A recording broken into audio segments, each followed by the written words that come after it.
Hi, நாங்கள் இன்னைக்கு tomato chutney செய்ய போகிறோம். எப்படி செய்து பார்க்கலாமா? வாங்க. ஃபஸ்ட்டு டமோட்டோவை கழுவிக்கணும். எத்தனை வெங்காயம் எத்தனை தக்காளி எடுக்கலாம் அது தெரியாது, பார்த்துக்கலாம். 1 2 3 3 மெம்பர்ஸ் இருக்கும். 3 டொமேட்டோ 3 ஆனியன். இல்லை அதிகமாகிடுமோ? பரவாயில்ல, பார்த்துக்கலாம்.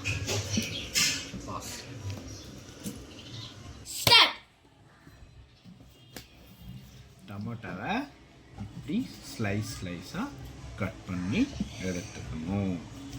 டொமேட்டோ கட் பண்ணுறதுலையும் டொமேட்டோ சட்னி எப்படி வரன்றது அதில் தான் இருக்கும். நான் ஏதோ வளர்றேன்னு எனக்கு தெரியுது, பரவாயில்ல. நீங்கள் ஒருத்தர் இருக்கான் என்னுமே தெரியாது, சாப்பிட மட்டும்தான் தெரியும். சிக்கன் செஞ்சு கொடுத்தா போதும், சாப்பிட்றதுல நம்பர் 1. சரி, ஓகே, பார்க்கலாம் டொமேட்டோ சட்னி. இப்போ நாம் வெங்காயம் வெட்ட போகிறோம். எப்படி வெட்டுறதுன்னு பார்த்து நீங்களும் இந்த மாதிரி ஸ்லைஸாக வெட்டிக்கணும். தக்காளி சட்னி தான் சொல்லுவாங்க பேருக்கு, ஆனால் வெங்காயம் போடணும். அது எதுக்குன்னு எனக்கு தெரியல. வாங்க பார்க்கலாம்.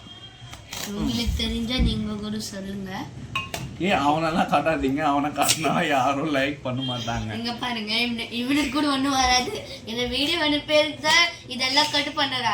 இல்லைன்னா நல்லா சோறு தின்னு படுத்து இருப்பா. நல்லா முதல்ல நீ தமிழ் பேச கட்டுக்கடா, அப்புறம் பேச. எனக்கு தமிழ் வரும். சரி, வாங்க பார்க்கலாம் இவன் என்ன பண்ணுவான். தக்காளி, வெங்காயம், பூண்டு, கருவேப்பிலை எல்லாத்தையும் கட் பண்ணி ரெடியாக வச்சுட்டுருக்கோம். ரொம்ப சுத்தமாக ஹைஜீனிக்காக தான் வச்சுருக்கோம். வாங்க பார்க்கலாம் எப்படி செய்ய. ஆன் பண்ணி பேன் வச்சு 2 டேபிள் ஸ்பூன் எண்ணெயை ஊற்றி கடுகு, உளுத்தம்பருப்பு போட்டு, கருவேப்பிலை போட்டு, வெங்காயம் போட்டு நல்லா கலரி விட்டுட்டு கொஞ்சம் நேரம் கழித்து மஞ்சத்தூள், கொஞ்சமாக சால்ட், அதுக்கப்புறம் அதை வதங்கி வந்ததும் தக்காளி போட்டு நல்லா வதக்கி விடணும். இந்த பழைய சாப்பாடை போட்டு அதோட 1 கிளாஸ் ரைஸ் எடுத்து அது கூட கழுவிட்டு போட்டு குக்கரில் வேக வச்சுட்டு அதுக்கப்புறம் சாப்பிட்லாம். அந்த ரைஸ் வேஸ்ட் ஆகாது.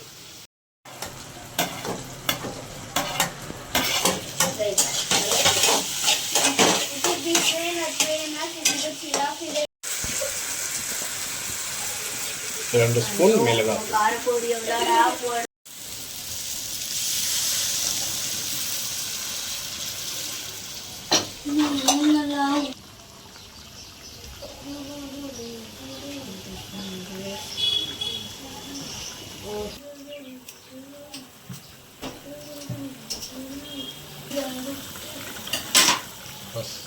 தக்காளி சட்னி பண்ண வரைக்கும் நம்ம வடை சாப்பிடலாம்.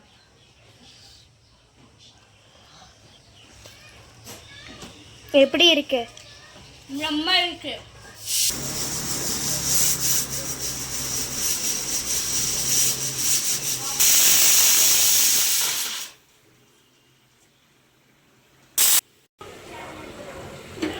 Tomato chutney ready.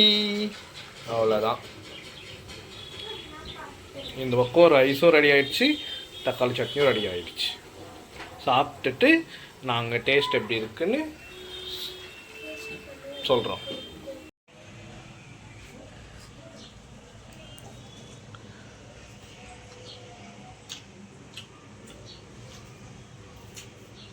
Very nice.